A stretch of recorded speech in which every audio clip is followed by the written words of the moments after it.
अब नहीं थमेगी इंजन की रफ्तार, देश की शान इंजन की जान, देशवाल इंजन ऑयल, जिस पे देश करे भरोसा।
सतगुरु मिले तो हमको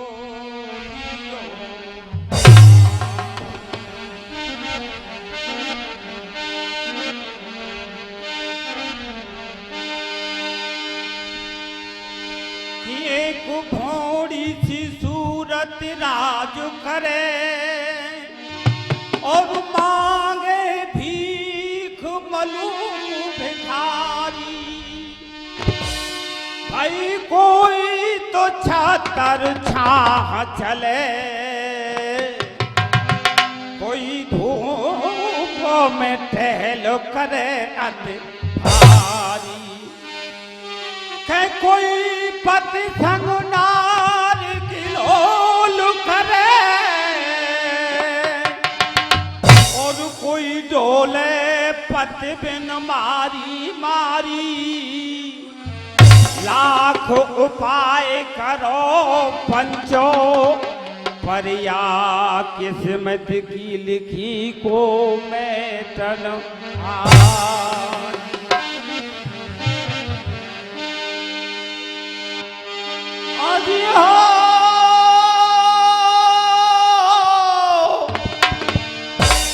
देख मुरली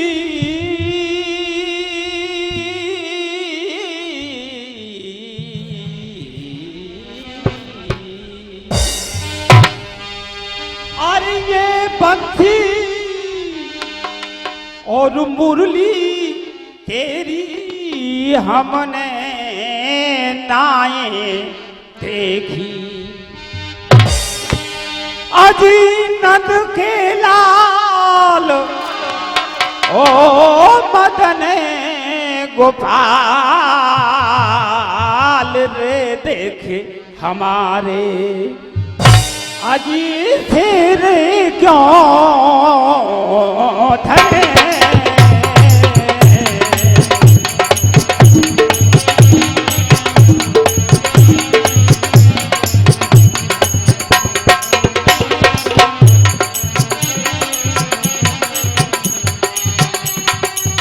हो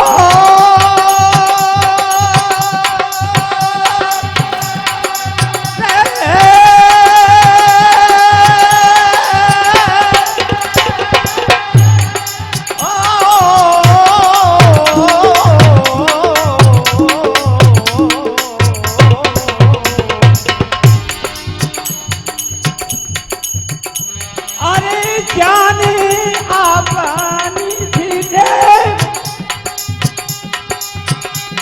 और जाने अपनी सीधे वो जाने अपनी सीधे वो माखन चोर रे माखन की चोरी रे, जाने अपनी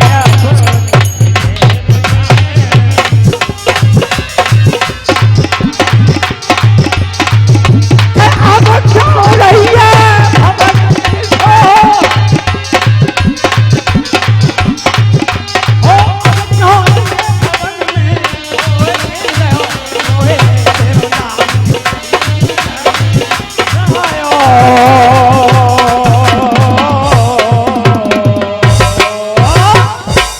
आदरणीय धर्म प्रेमी सज्जनों, उपस्थित नौजवान, पूजा के योग्य हृदयन, बाहर से पधारे हुए अतिथिगण, सुन रही हमारी मातृशक्ति, धर्म प्रेमी सज्जनों, अपने ध्यान को उस समय के लिए लगावें जिस समय वो पांचों पांडव अपने अज्ञातवास को महाराजा कमलनैन के यहाँ पर बैराट नगर में व्यतीत करते हैं। श्रीमान सज्जनों, ये चिकड़ी की जो भूमिका होती है उसी प्रकार से सुनेंगे। पांचों पांडव अपने अज्ञातवास को राजा कमलनैन के यहाँ पर बिताते हैं। लेकिन धर्म प्रेमी सज्जनों, इसी दौरान हुआ क्या कि भीमसेन के द्वारा कीचक मारा जाता है और कीचक के मरने की खबर जैसे ही महाराजा दुर्योधन सुनते हैं, महाराजा दुर्योधन ने विचार किया कि शक्तिशाली योद्धा कीचक जैसा मारा गया है तो ये बात जग जाहिर होती है कि वो पांचों पांडव अपना भेष बदल करके महाराजा वैराट के यहाँ पर छिपे हुए हैं। मुझे इसी समय वैराट नगर पर चढ़ाई करनी चाहिए जिससे वो पांचों पांडव बाहर निकल करके आ जाएंगे। जैसे ही वो बाहर आएंगे तो दोबारा से उनके लिए 12 वर्ष को वनवास अथवा 1 वर्ष का अज्ञातवास दिया जाएगा। धर्म प्रेमी सज्जनों, इस प्रकार से राजा दुर्योधन अपनी सारी सेना को तैयार करता है और गाय के माध्यम से सुनेंगे किस प्रकार से क्या बताया है।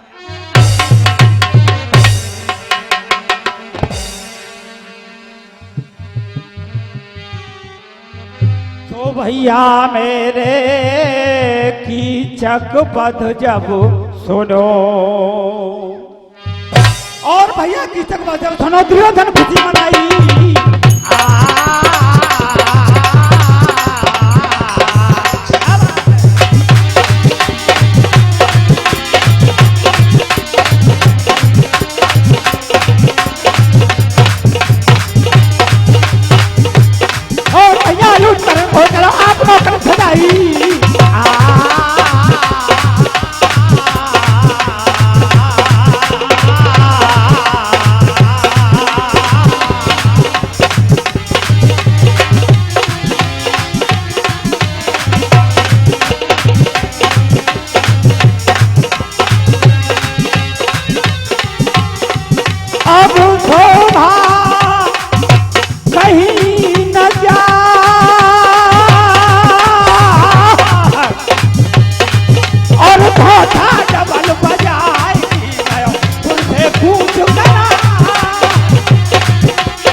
कथा से लग रही भाई।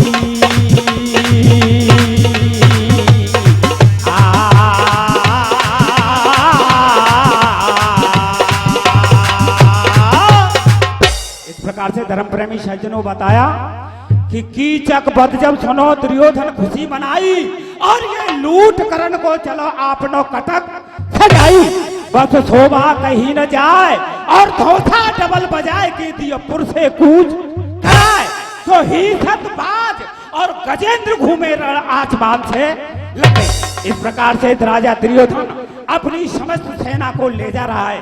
प्रेमी सज्जनों, जैसे ही राजा दुर्योधन की सेना धर्म प्रेमी सज्जनों और बैराट नगर पर पहुंचती है और राजकुमार के पास जिन गायों को चला रहा था ग्वाला भाग करके राजकुमार के पास में पहुंचता और कहने लगे कि महाराज के जीवन की जय हो, महाराज की जय जयकार हो।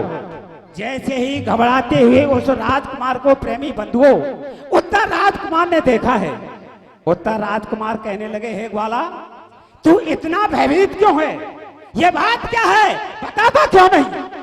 लेकिन प्रेमी बंधु सारा वृतांत बताया तो कहने लगे, राजा दुर्योधन आपकी गायों को घेर करके हस्तिनापुर की ओर ले जा रहा है। प्रेमी बंधु इतना सुनना था। उत्तर राजकुमार क्रोध में आग बबूला हो जाता है और देखिए क्या कहा कि सिर्फ भूप सुत चलो अकेलो और संग न कोई सेना है। जब सेना देखी दुर्योधन की तो दिल को धीर बनेना है। सेना देखी दुर्योधन की, ये सेना देखी दुर्योधन की, वो वीर गयो घबराई और दुर्योधन करी चढ़ाई। क्या बताया ढोलक मास्टर जी, जरा करण। प्रेमी बंधुओं, इस प्रकार से अकेला ही उत्तर राजकुमार सारी सेना के सामने संग्राम करने के लिए पहुंचता है। लेकिन प्रेमी बंधुओं हुआ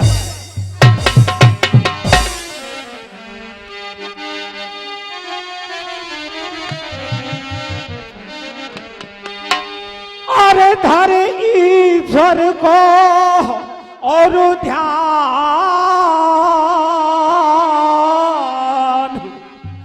और समर मैदान दिखाए दे तू करनी रे। और या दुर्योधन कुमार रे गिराए दे देख धरनी।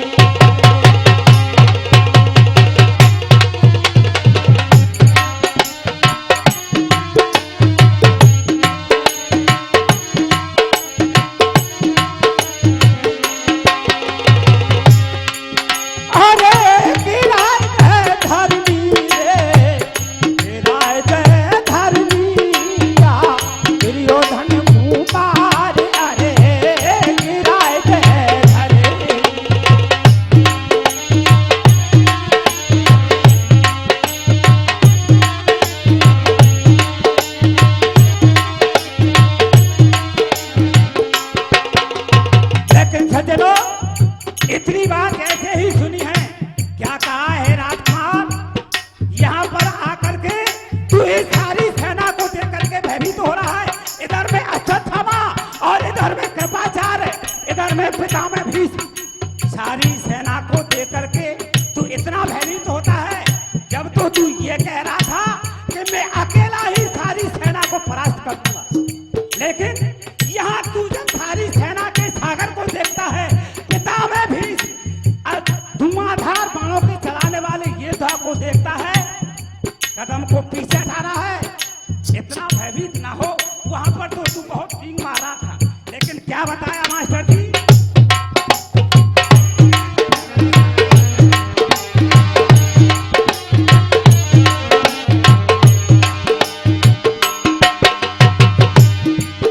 मेरे रथ पे सारथी नाही, अरे मेरे योग्य सारथी नहीं, वरना इस सेना की क्या मजा कि जो कि उत्तर राजकुमार का सामना कर सके। लेकिन क्या कहा है सज्जनों,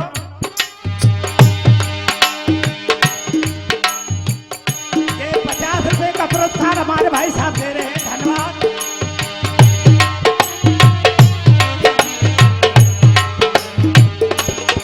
हेलो, मेरे रथ पे सारथी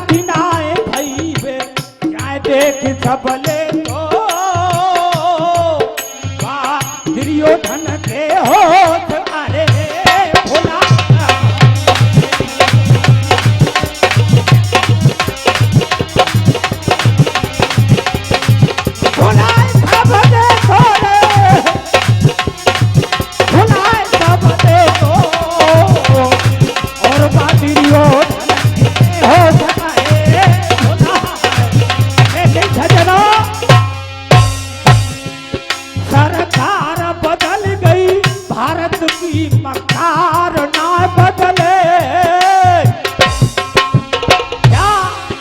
सरकार बदल गई भारत की मकार ना बदले चोरी ठगी ढोंगी की सरकार ना बदले भ्रष्टाचारी लोगों की सरकार ना बदले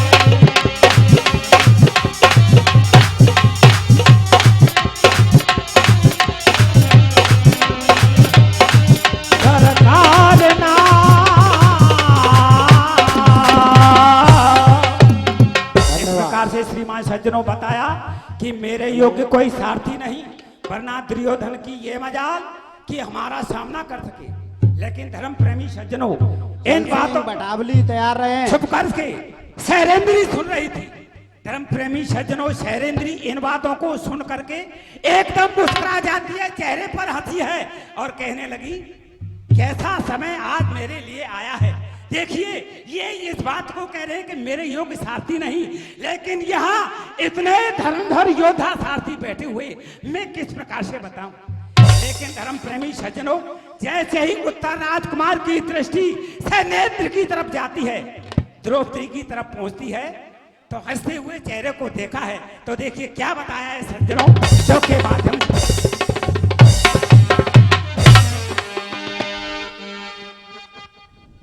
जल सिंह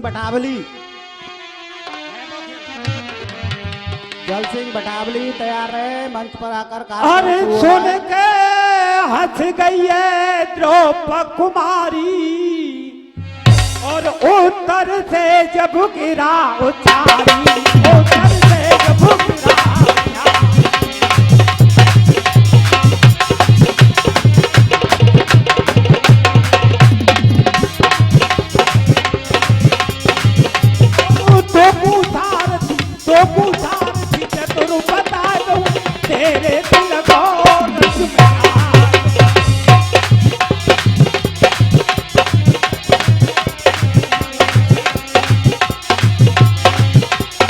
तेरे दिल को रंग मिटा। इस प्रकार से बताने लगी, हे राजकुमार आप इतने भयभीत क्यों होते हैं? आपके पास सारथी नहीं है तो आपके लिए योग्य सारथी मैं बता सकती हूँ। क्या कहा शैलेंद्री, आप हमारे लिए योग्य सारथी बता सकती हैं? हाँ राजकुमार सुनिए कैसा सारथी है कि धर्म धुवन के घोड़ा हाके, अरे 15 धाक जमाने में और फौरन विजय करा देगो तेरी नाय कचुहार फुलाने में। मैं ऐसा आपके लिए सारथी बताती हूँ। ऐसा सारथी? हाँ राजकुमार ऐसा सारथी है। तो देखिए किस प्रकार से ढोला के माध्यम से बताया। क्या बताया?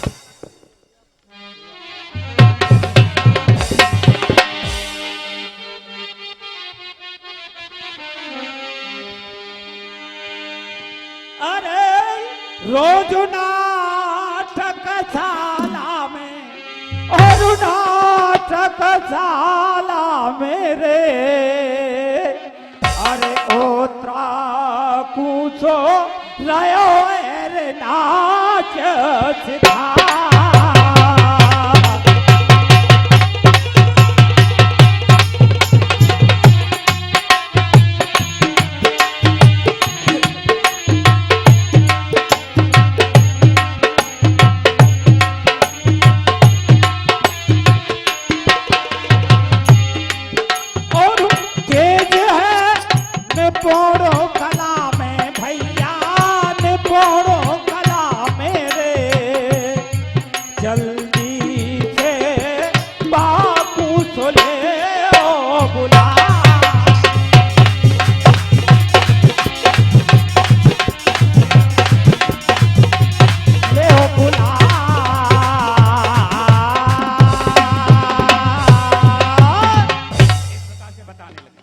आगे के लिए जल सिंह बटावली। जल सिंह भाई जल सिंह जी बटावली वाले